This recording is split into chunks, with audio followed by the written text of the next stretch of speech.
Hello everybody, thank you all for joining me today. It is Election Watch Analysis coming back for another video. Before I get started, there's some power washing happening right next to my house, so sorry if the microphone picks that up. But today we'll be talking about the Georgia runoff elections in very early 2021, just January 5th. So coming up, mark your calendars, I guess. I believe it's only in 15, maybe just over 2 weeks. So yeah, as you can see to the Senate map here for reference, I have the dark blue and dark red are seats flipped by Democratic and Republican parties respectively.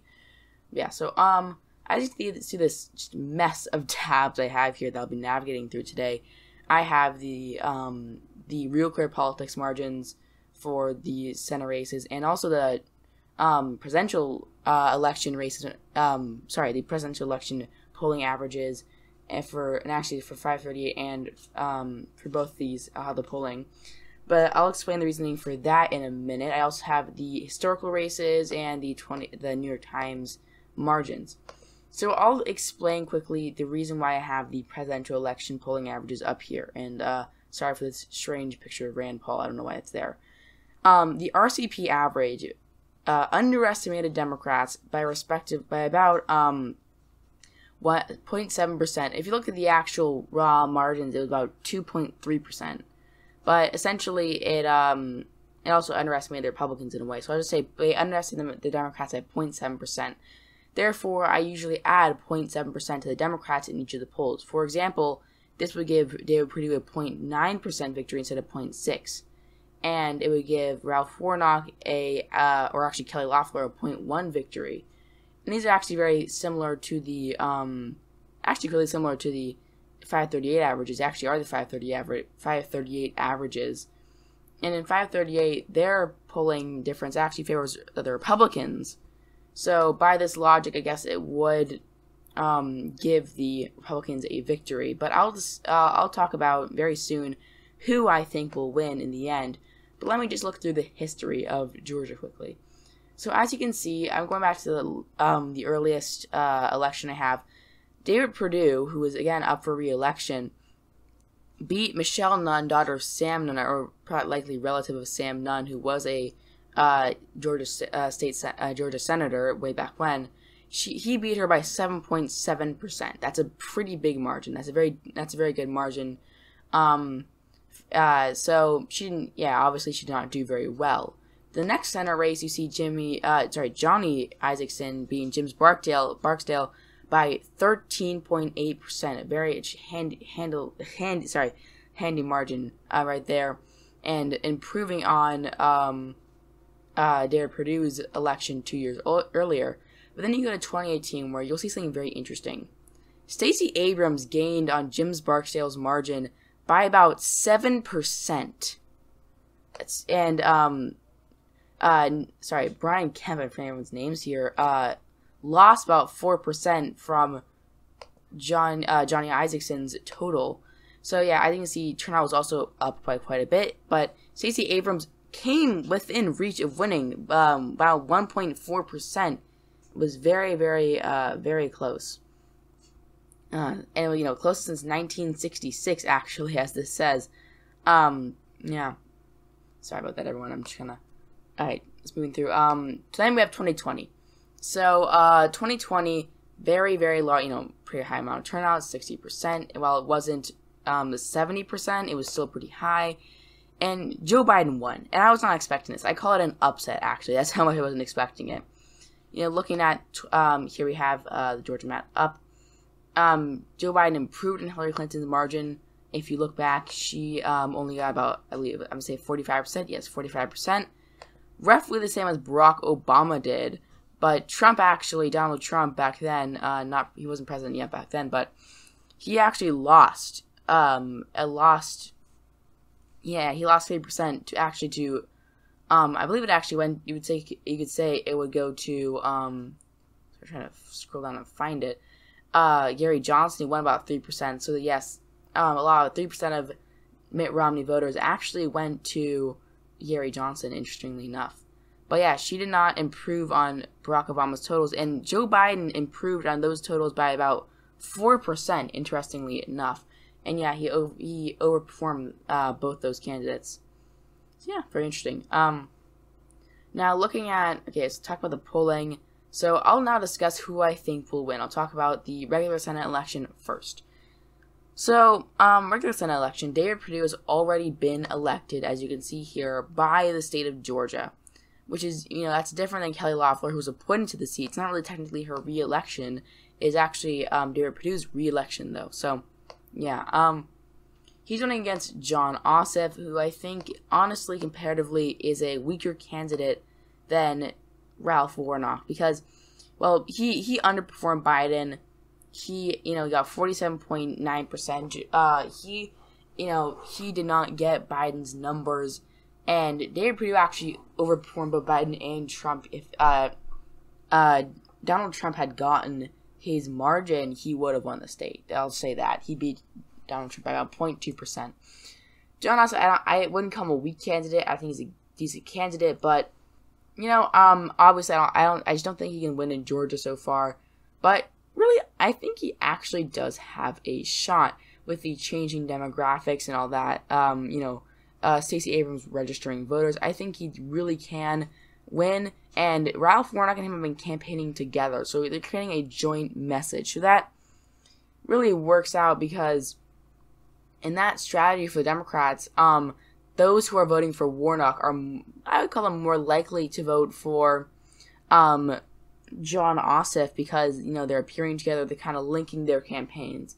The Republicans are doing that as well, but it's not a very good strategy, I would call it, because they're tying themselves very closely to Donald Trump, who lost the state. So frankly, I think that David Perdue will win narrowly. Savvy, I'll just give the Republicans all these states. Sorry, I'll take away the flip states. I think he'll win by about 1%, maybe a little over 1.5, and that would be my new margin for tilt, by the way. So just under 2%, probably about 2%. But I think it'll be really close, and I think that honestly, I really think that Jon Ossoff can win, and I think that David Perdue can lose. And I think that tying themselves to Trump is just not a good strategy. And he did not debate, and that actually gave Jon Ossoff a boost, as you can see here. He was ahead after that. David Perdue did not debate with him. And really, their strategy is not really acknowledging Jon Ossoff and going more after Ralph Warnock. But really, it kind of portrays him as, I call him, really out of touch, and that's not very good. But still, I think that he will narrowly win. But really, my official rating is toss-up. I think toss-up, but really, lean Republican, if that makes sense to you all. Next one up, you have the special election. So you have Ralph Warnock, who I think is a very strong candidate, especially compared to Jon Ossoff, and also Matt Lieberman, who was good. Many would presume that he would be the top Democrat in this election. I think he's a pretty weak candidate. Ralph Warnock overtook him pretty soon after he entered, or not, I won't really call it soon, but he overtook him. He was doing a lot better. I think that if Matt Lieberman was still a top Democrat, it'd be either him and Loeffler with a clear path to victory, or Loeffler and Doug Collins. Yeah, you have Ralph Warnock, very strong. I call him again a very strong candidate. I think he's a decently I'll call him. I don't know if I should call him non-controversial, but I think you really could say that he is non-controversial. He's a reverend at the same church where Martin Luther King was also a reverend. Kelly Loeffler is, I would call her criminally unlikable. She has allegations of insider trading. I mean, so does David Perdue, but hers, are a little bit more major because her husband is at the head of the New York Stock Exchange. It's a pretty big deal. One time in a Republican internal poll gave her a 20% approval rating, and senators' approval ratings are pretty hard to find, but after digging in an internal poll, gave her 20%, only 20%. That's just absurdly low. That does not bode well for her. And I think that, she did debate, but it went very badly for her. She just, 13 times she said, radical liberal Ralph Warnock. She was trying to use what Trump did, and it worked in Florida, where you said that, they had Democrats socialism. That didn't work. It worked, and Democrats did pretty poorly there. And really, you think about socialism, so many voters nowadays, and, especially, and, you have elderly voters, but even millennials grew up with the threat of the USSR, and those who had to do like what's the word?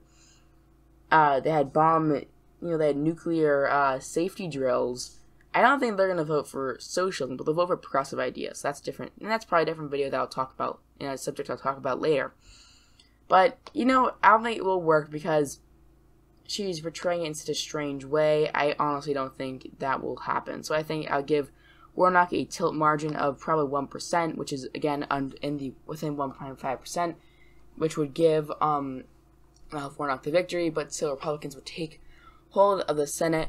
And what that would mean for Joe Biden is that his agenda, the progressive wing of the party would probably be kind of frustrated with him because he will likely have to stick to more centrist, more moderate proposals to get the needed votes to win, because he'll probably have, I bet Suzanne Collins and Lisa Murkowski will be swing votes that could likely give Biden a lot of legislative victories.